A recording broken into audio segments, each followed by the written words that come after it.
नमस्कार दोस्तों, know your English section में आज आपका स्वागत है। और आज जो टॉपिक हम डिस्कस करेंगे वहाँ पर मैं आपको थोड़े से फ्रेजेस के बारे में बताऊंगा, कुछ इडियम्स के बारे में बताऊंगा और लास्ट में हम वोकैबुलरी का वर्ड भी डिस्कस करेंगे।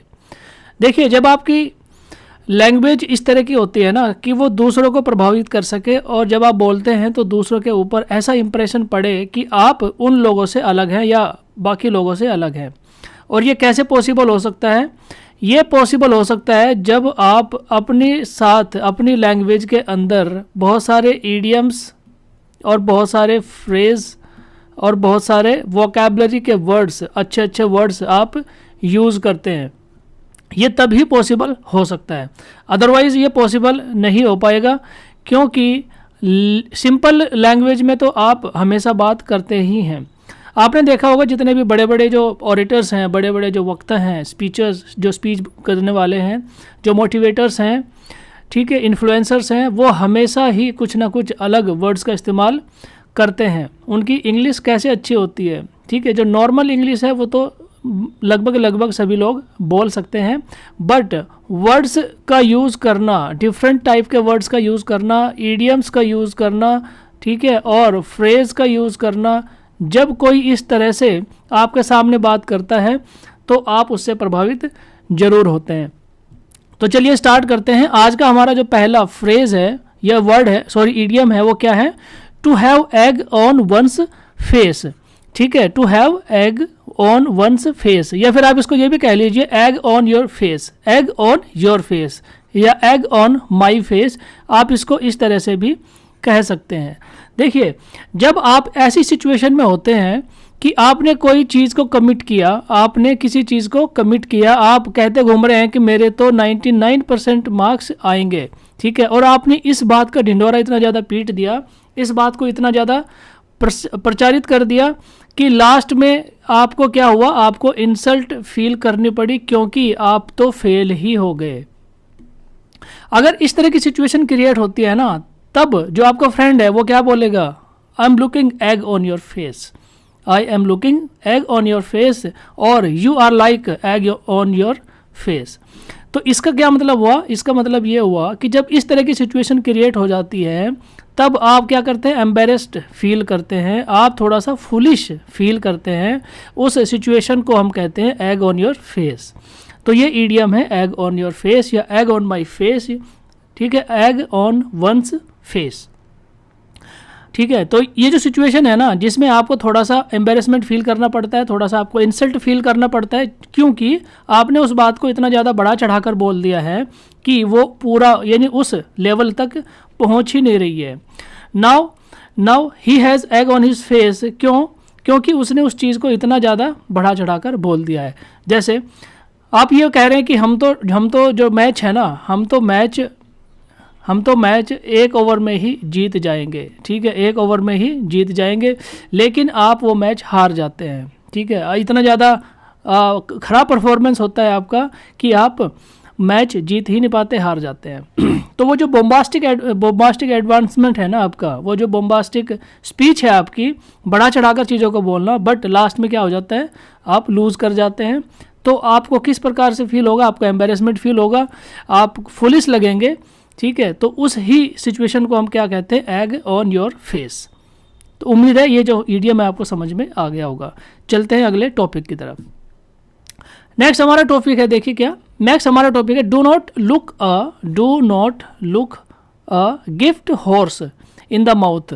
ठीक है, ये जो इडियम है इसको आप नोट कीजिए, इसके बारे में भी मैं आपको बताता हूँ।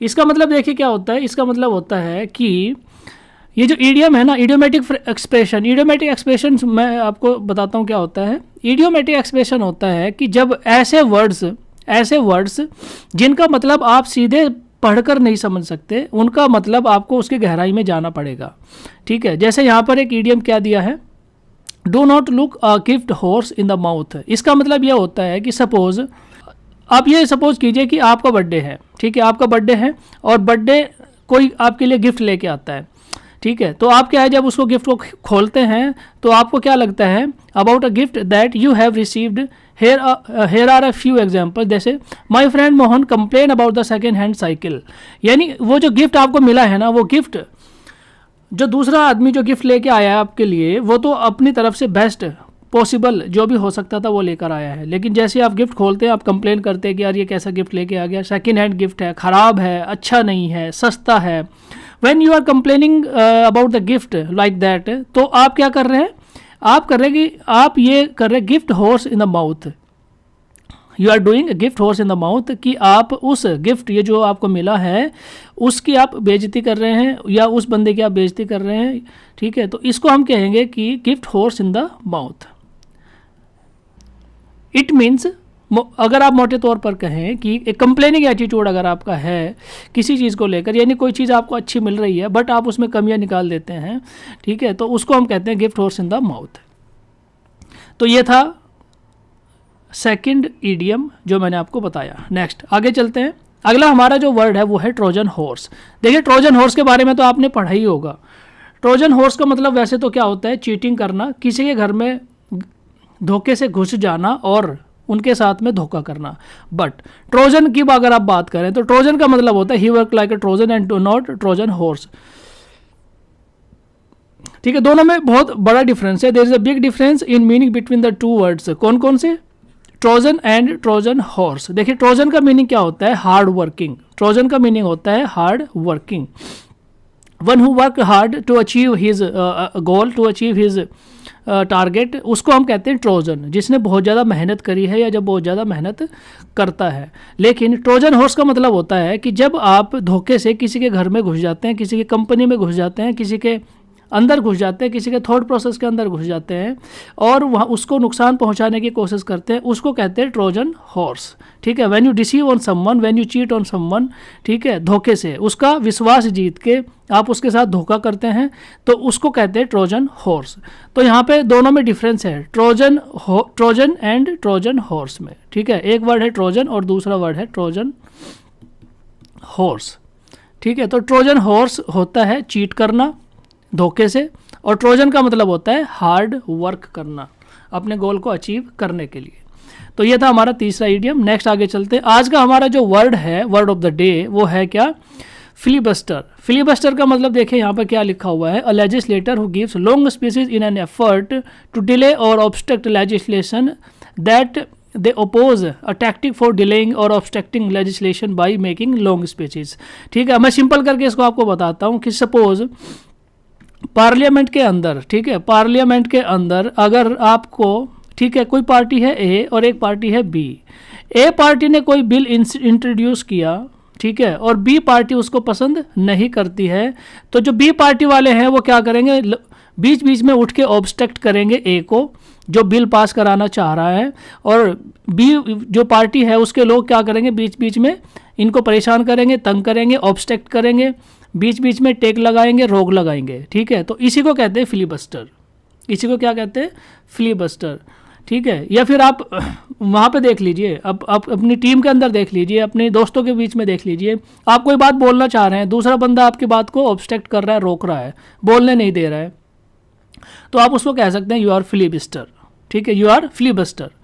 यूसेज देख लीजिए यहाँ पर सेंटेंस कैसे बनाया है कि they engage in a filibuster that lasted for over a month. ठीक है, they engage in a filibuster that lasted for over a month, यानी एक महीने से वो इस तरह के लोगों के साथ एंगेज कर रहे हैं जो फिलीबस्टर है।